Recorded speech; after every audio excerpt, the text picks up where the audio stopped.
আসসালামু আলাইকুম। কেমন আছেন আপনারা? নিশ্চয়ই আল্লাহ পাক আপনাদেরকে অনেক অনেক ভালো রেখেছেন। আজ আপনাদের সাথে একটি ডায়েট রেসিপি শেয়ার করব। রেসিপিটি আপনাদের নিশ্চয়ই ভালো লাগবে এবং খুব অল্প সময় তৈরি করা যায় এই রেসিপিটি। যারা শরীরের দিকে অতি যত্নবান এবং শরীরকে ডায়েট করে কন্ট্রোল করতে চান, ঠিক তাদের জন্য এই রেসিপিটি বেশি উপকারী। আমাদের সাথে থাকুন, পুরো ভিডিওটি না টেনে দেখার অনুরোধ রইল। আর আপনাদেরকে বলে রাখছি, এই রেসিপিটি ডক্টর জাহাঙ্গীর কবির স্যারের অনুপ্রেরণায় তৈরি করা হয়েছে।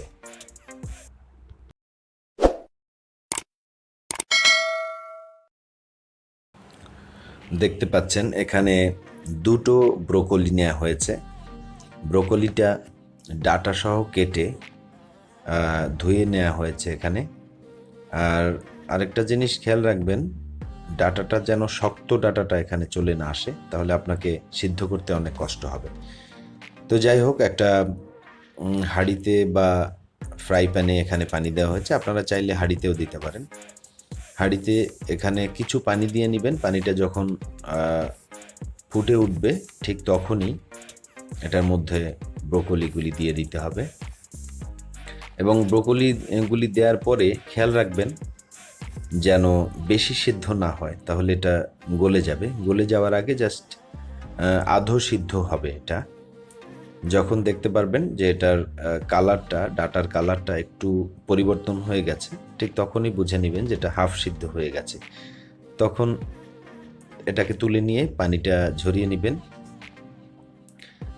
পানি ঝরে যখন ঠান্ডা হয়ে যাবে, ফ্যানের বাতাসে চাইলেও ঠান্ডা করতে পারেন, এমনিও রেখে দিতে পারেন। যখন ঠান্ডা হবে ঠিক আরেকটা ফ্রাই প্যান নিতে পারেন। ফ্রাই প্যান নিয়ে ফ্রাই প্যানটা যখন গরম হবে, এটার মধ্যে 40 থেকে 50 গ্রাম বাটার দিয়ে দিবেন। বাটারটা যখন পুরো কড়ার মধ্যে লেগে যাবে এবং এটা গলে যাবে, এটা রেখে দিলে 10 সেকেন্ডের মধ্যেই গলে যায়। আপনারা যারা রান্না করে অভ্যস্ত আছেন তাদের জানা আছে। তার মধ্যে পানি ঝেড়ে রাখা যে হাফ সিদ্ধ করা ব্রোকলিগুলি ছিল সেগুলিকে দিয়ে দিবেন এবং দিয়ে এখানে কালো গোলমরিচের গুঁড়ো দিবেন অল্প পরিমাণে, একেবারেই সামান্য দিবেন, যতটুকু ঝাল আপনারা খেতে চান, এবং অল্প একটু লবণ পরিমাণ মতো দিয়ে দিলেই হবে। বাস, এর বেশি কোনো মশলা এখানে ব্যবহার করবেন না। বেশি মশলা লাগবে না, এমনিতেই এই খাবারটা খুবই মজাদার।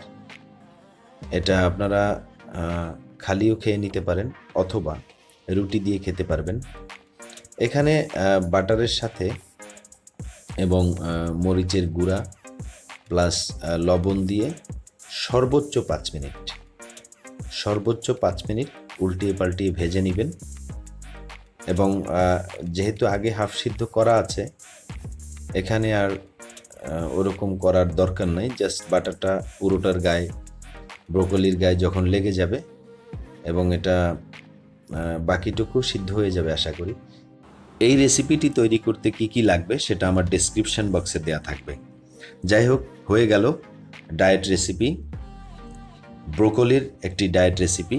দেখতে পাচ্ছেন, এটা দেখতেও যেমন চমৎকার, খেতেও ঠিক তেমনি চমৎকার। আমার রেসিপিটি যদি ভালো লেগে থাকে অবশ্যই একটি লাইক দিতে ভুল করবেন না এবং বন্ধুবান্ধবদের সাথে শেয়ার করবেন। আমাদের জন্য দোয়া করবেন। আল্লাহ আপনাদেরকে সবাইকে ভালো রাখুক। আল্লাহ হাফেজ।